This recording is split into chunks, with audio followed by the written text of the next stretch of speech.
sexto continente. Estamos hablando de un continente que tiene 14,5 millones de kilómetros cuadrados, para que nos hagamos un poco idea, ¿no? Porque son tamaños inconmensurables. Estamos hablando de que si fuera un país sería el segundo país en tamaño más grande del mundo después de Rusia. Ocuparía prácticamente el 50% del continente africano. Es un continente donde el 99,6% del TED es hielo, donde anualmente echa al mar 300.000 icebergs, ¿no? Un poco los tamaños, las cantidades y lo que vamos a encontrar va a ir un poco en relación con todo esto. Es un continente que sobrevivirá en base al consenso de los países, en base al consenso de la política internacional. O sea, el Tratado Antártico es un convenio entre una serie de países donde precisamente se decide mantenerlo solamente para temas científicos y evitar cualquier tipo de explotación industrial o de pesca, etc. En base a esto sobrevivirá, pero los consensos ya sabemos por experiencia que son siempre difíciles, que el ser humano tiene, y sobre todo los gobiernos tienen intereses muy concretos, y siempre es codicioso el pensar que en un continente como este pues, va a haber metales, va a haber una serie de cosas que pueden ser indudablemente incitar la rapiña de los gobiernos y del ser humano. Por lo cual hay que pensar que es un continente, es un país que no tiene gobierno, que no tiene representación, que no tiene embajadores. Entonces un poco lo que decimos es que la gente que hemos tenido la suerte de poder estar allí debemos ser los embajadores de ese país, o sea, debemos ser un poco los que acojamos en nuestro seno la obligación de defenderlo y de defenderlo como un espacio natural que hemos sido capaces de disfrutar, que lo hemos podido pasar muy bien allí, que hemos visto cosas que difícilmente te puedes imaginar, pero que son extremadamente sensibles. De hecho, ya en los años 30, 40, hasta los años 60, la rapiña de los balleneros noruegos, etc., esquilmó en gran parte toda la parte de las islas que circunvalan la Antártida, ¿no?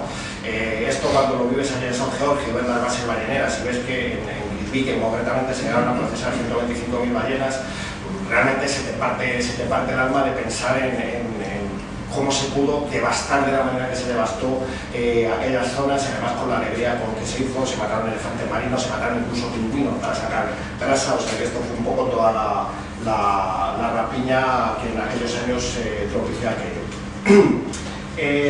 Ya centrándonos un poco en lo que son los viajes antárticos, normalmente la mayoría de ellos van a empezar en Ushuaia, la puntita de Argentina, y desde allí en 2 días de travesía, si el viaje elegido es la península antártica, en 2 días de travesía llegaremos a las Islas Shetland y luego ya a navegar por la Antártida. Ahora lo veremos en un mapa. Esos son los viajes más cortos, los viajes que normalmente duran 11 días y que van a llegar al círculo polar en mayor o menor medida, a veces sí, a veces no, depende de cómo esté el hielo.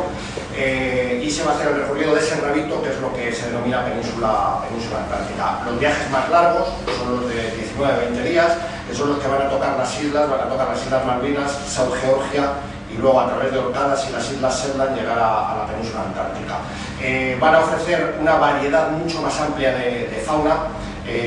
Pensar que toda la parte de Georgia, que ahora lo veremos, es probablemente el área con mayor concentración de krill que hay en el planeta. El krill es esa especie de gamba pequeña, tóxica por fortuna para el ser humano, que es lo único que la salva, pero alimento imprescindible de ballenas y de otros cetáceos y de pingüinos y tal, con lo cual la riqueza en fauna es absolutamente espectacular. O sea, pensar, ya veremos, que en un desembarco que haces en San Georgia, en Salisbury Plain, te vas a encontrar una playa con 500.000 de pingüinos.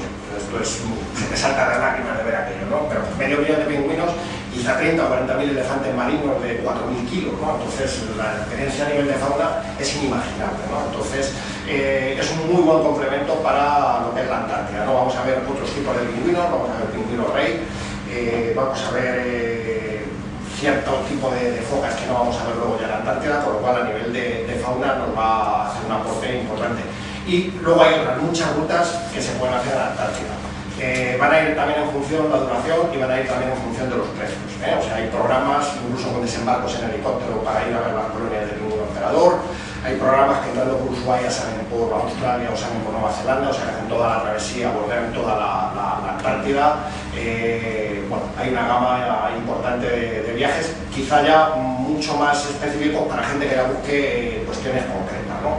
Pero vamos, el que ha hecho el viaje de 11 días vuelve enloquecido, el que hace el de 20 días vuelve enloquecido, y yo creo que cualquier actividad que se haga en la Antártida sin duda no nos va a dejar impasibles. O sea, es un viaje realmente, como digo, mágico.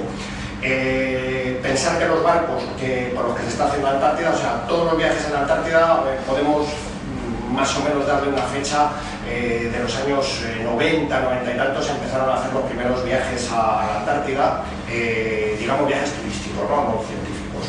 Entonces pensar que los primeros barcos que se utilizan son barcos oceanográficos rusos, que son los que están preparados para este tipo de actividades. Son barcos que han trabajado en el Mar del Norte y entonces se trasladan con fines, se abandonan la parte científica para prepararlos, digamos, adecuarlos al uso turístico.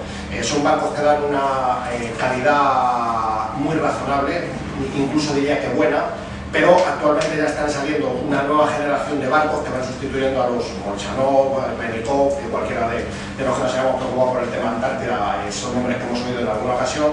Entonces ya empiezan a ver los nuevos barcos, el Oceanova, Planzius, etcétera, de las compañías, que son barcos que reúnen o que dan una mayor calidad a bordo. Con eso y todo, digamos que el confort que nos ofrecen es muy alto, el tipo de cabinas, la vida a bordo, etcétera, es realmente muy buena, pero sobre todo lo que es más importante, porque esto puede ser europeo, puede ser más o menos superfluo, es el tema del nivel científico que se da a este tipo de expediciones, digamos, ¿no? Pensar que no es un crucero al uso. Cuando hablamos de crucero, pues siempre los que nos gusta viajar siempre, a mí particularmente soy así, me voy siempre a lo privativo. A mí los cruceros me horrorizan. Me imagino un barco de esos del Mediterráneo, de las Bahamas y tal, con 6 pisos y realmente se me abren las carnes. Esto no tiene nada que ver, aunque el término crucero probablemente vaya a otro, ¿no? Digamos que el nivel científico es muy alto. Pensar que durante los días largos de navegación, o sea, los días que nos estamos moviendo entre islas, que a lo mejor son periodos de 36, 48 horas de navegación, están a un nivel de 2 o 3 charlas diarias. Entonces, el equipo de expedición del barco, pensar que normalmente va a ir un historiador, va a ir un geólogo, va a ir un ornitólogo y va a ir un biólogo mínimo, con lo cual el nivel científico, insisto, es alto.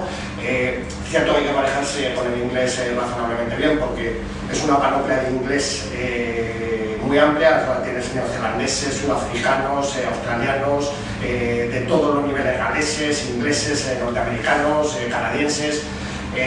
Por lo cual sí es cierto que si quieres sacarle todo el provecho a esas charlas, a esas informaciones que te van a dar, hay que ir con un poquito suelto con el tema del inglés. Con eso y todo luego te dan información, te dan un DVD al final con todas las charlas, con todos los contenidos, etcétera, con lo cual si a alguien se le escapa algo te lo puedo luego repasar en casa, ¿no? Pero todo esto te permite disfrutar mucho más del viaje. Por otro lado te encuentras con un núcleo de gente que va entregada, o sea que hay gente que una vez que te embarcas allí, pues te embarcas con toda la ilusión y con mucha formación previa, o sea que la gente lleva muy estudiado todo lo que se va a ver. La gente que va a hacer kayak, por ejemplo, la gente que va a hacer montaña, la gente que va a hacer esquí, o sea que todos los barcos te dan opciones también a una serie de actividades que no son estrictamente la de desembarcar, ver fauna y volver a embarcar, sino que puedes hacer también muchas más actividades físicas también, ¿no?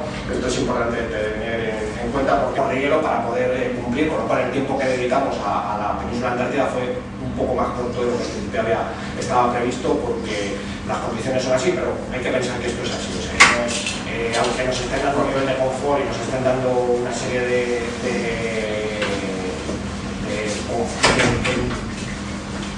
actividades muy amplias, estamos en un terreno